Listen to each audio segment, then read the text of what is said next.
Hey everybody, this is TotalGamerJunkie. I want to welcome you all back to my channel. So this video was actually meant to be made and uploaded yesterday, but I was busy, so I couldn't do it. So I'm going to do it now, and to make up for missing making and uploading it yesterday, I'm going to be making and uploading another theory video, which will be up today. But after this theory video, I'm actually going to be reading Turf Wars Part 2 of Legend of Korra and uploading that, because I was meant to do that 2 days ago, but I didn't, so yeah, got to catch up. Anyways, in this video, I want to talk about why I believe that Life is Strange could have its own MCU. Now, this is actually because I read the fanfic. It's from this guy who comments on my video. I think he's a subscriber, Christopher Wickline, and I left a link to his fanfiction in one of my previous videos, which I'll leave in this video as well because it's really good. I'm actually reading it a second time. Now, basically, like, what do all the Life is Strange games have in common? In each game, someone has powers. Okay, Life is Strange 2, you have not Sean, you have Daniel has the powers, and as Sean, you gotta look after him. In the Awesome Adventures of Captain Spirit, that's not a Life is Strange game, but that game still technically had powers. We see Daniel save Chris from the treehouse. Now, we didn't know, some people didn't know at the time that it was Daniel who had the powers, not Chris, but then there were theory videos going around that Daniel had the powers, and he did. So yeah, so even though it's not called Life is Strange, it's still in the Life is Strange universe. Life is Strange 1 had Max Caulfield with her ability to rewind time, and Life is Strange Before the Storm had Rachel and her powers. Which is actually, I want to bring this up real quick. I want to read this. This is a while ago when I made a video. It was like, I believe it was when the second arc started, like when issue 5 came out. And someone named Rachel the Animator, he or she, I'm just going to go with she because it says Rachel the Animator, it's got a Rachel picture. The commenter put this, I want to read this, and this is actually why I believe that Rachel Amber actually has powers. It's actually a really compelling argument. She, or he, whatever, put, "Hey, I just saw your video on Rachel having powers in the comic series and just wanted to give you more proof that she actually does have some sort of supernatural ability. Rachel does have powers, but developers put in little details about it in Before the Storm episode 1 when Rachel drops the burning pitcher into the trash bin. The fire rises pretty quickly. Whenever she screamed, the fire on the tree spreads even faster. This is confirmed by one of the developers. Chloe backs up as if the wind was pushing her. Chloe doesn't realize the wind stuff because she is too distracted by the fire, and you can tell by how big her eyes get, and she keeps looking at the tree on fire. Moreover, during her second scream, her hands, well, I don't know how to explain it, looks like Max trying to control time but with much more grip. Episode 2. During the dinner sequence when Rachel fumed at the dinner table, the fire on the candles grew higher. And check this video out, you can see it more clearly. He left a video, and like, I've actually, because this some of the stuff, I've gone back, I've played the game, and I've gone back and had a look, and it's really what Rachel the Animator is saying is actually true. But you can already see it. It's obvious how high the fire was. The newspaper in the Amber House said largest fire in Arcadia Bay history, indicating how fast it spread. Rose said, "The way the fire spread so fast, I have never heard of anything like it." In Frank's RV on the radio, you can hear the people talking about how strange and unusual the fire is acting. Episode 3. In the hospital, there is a secret conversation between two firefighters in which they talk about how the fire just extinguished by itself. Some of the lines they say were, "The fire just extinguished by itself? You mean it's controlled? How? Hell if I know." They then talk about how everything about the fire was weird and strange. This is perfectly a coincidence to Rachel getting stabbed and going into consciousness. How can the largest forest fire in Arcadia Bay history extinguish on the third day by itself? If you want to know much more about Rachel and Sarah's, yes, Sarah has powers, supernatural powers. So Rachel the Animator, if you're hearing this, like, let me know more about Sarah and what her powers are. Okay, I have a much longer comment about it, haha. Maybe Rachel's power is controlled by her emotion. She is pyrokinesis and the time to think about it, or does she have have the abilities. Sorry for my bad English and grammar.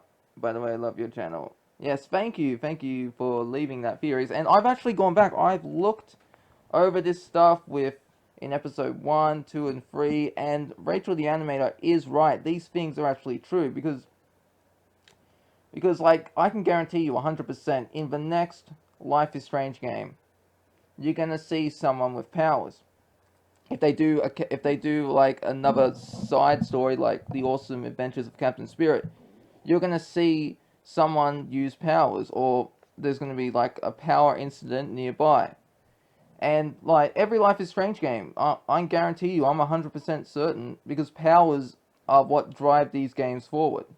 And I do believe at some point someone in the game is going to get caught out. Because not you telling me that everybody who has these powers, none of them is going to slip up, make a mistake, and get caught on video camera. Like look at Daniel for example. If you look back at the trailer, not the Life is Strange 1 trailer, when they were doing that reveal trailer, you see the police officer and he's in the car and he's approaching the scene. And when Daniel uses his powers, we actually see from his vehicle's camera, the car flips over. Now, I guess you could say, really, the cops are idiots because wouldn't they wouldn't they look over the car's footage, okay? And because they're so focused on getting Sean arrested and arresting him and sending him to jail for life or death for his crime for killing an officer, which he didn't do. It's like, I mean, they got to be stupid. Like, wouldn't you look over the footage because that would be a key part of evidence in proving Sean's innocence. How would you be able to explain he flipped over a car?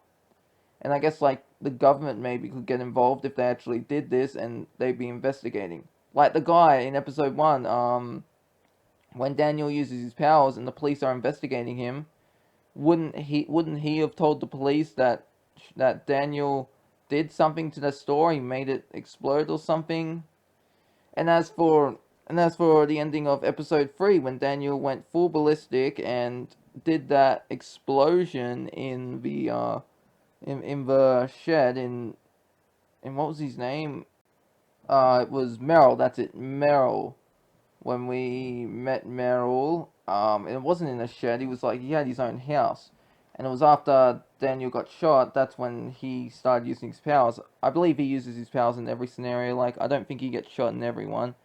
But basically, after that explosion, you left like Daniel and Sean and well, actually no, not Daniel. Because I've actually noticed, I've looked back. Someone actually told me that um that if you look at the ending where you got Sean and Finn and Meryl and the bodyguard and Cassidy, whether or not they're there or not, they'll all be knocked out on the ground, but Daniel won't be anywhere.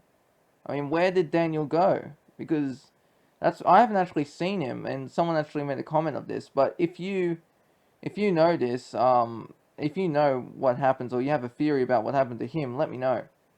Yeah, so basically, I believe because Life is Strange games before the Storm's 2010, Life is Strange 1 is 2013, Life is Strange 2 is 2016. So Life is Strange 4 is going to be 2019, I believe.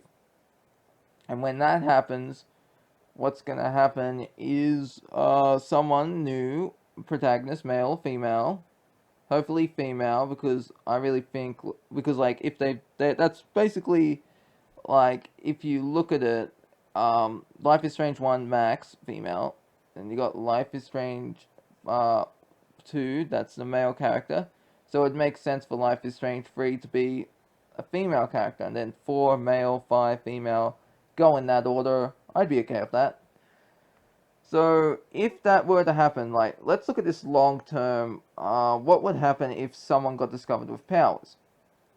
Basically, the government would want to try and capture this person and maybe dissect them and see like how they got their powers. And I personally believe that the powers they're not in the body. Like there's no, it's not like X-Men. There's no gene, but One thing I have noticed is that people with powers, their nose bleeds. I've seen this. We've seen this happen to Max and Tristan. Haven't seen it happen to Daniel yet, but someone told me when he opens the safe, when you do it right, when you don't get caught like I did, when you manage to successfully get into the safe, his nose will bleed. So basically, everyone with powers' nose is bleeding. So it could be, it's something to do with the head. Like, what could it be? Could it be a magical tumor or something? I don't know. Oh, I don't know. Like, magical tumor, but it'd have to be something, because tumors can make your nose bleed. So, I mean, that's just my guess. But Wickline, the commenter I mentioned before, he says it could be some cosmic entity, basically. You know what I mean? Like, because in Life is Strange, they haven't said that they haven't said that there are no such thing as aliens, but they haven't actually confirmed that there are. And like powers in the game, like they try to make this game realistic, but at the same time, it's like there are powers. So how could that work? Like what could happen? Maybe I don't know. I honestly don't know. I'm just shooting out my ass here. But anyways, because like I don't think the developers will ever confirm the reason for the powers, other than the person has to experience be in a traumatic situation to jumpstart their powers.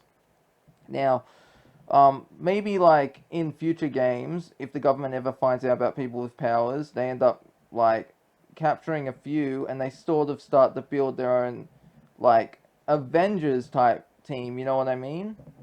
But like knowing the government, like if this was ever to be found out, then there'd be people would be like, these people are freaks of nature. They shouldn't be allowed to live, and other countries would like be on edge if America had a bunch of superpowered beings in it. Like basically, the government, like if they wanted to, like the government, let's face it, like for all their power, they can also be corrupt. So basically, what's going to happen is they send these superpowered beings off to battle to fight other people, and it would be just so, and like really that would be just so stupid, because that would cause war against other countries and that.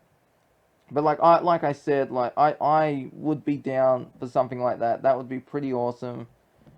And that could actually leave a cameo for maybe Max and Sean and any other upcoming characters in a future installment of these games, because they all have powers. I mean Daniel, not Sean, sorry. So it makes sense, like, if the government's trying to track them down. So really, that's all I have to say about this video. I know there's not much, but I'm going to be uploading another theory video later today. Let me know what you think in the comments section below, and I'll see you in the next one.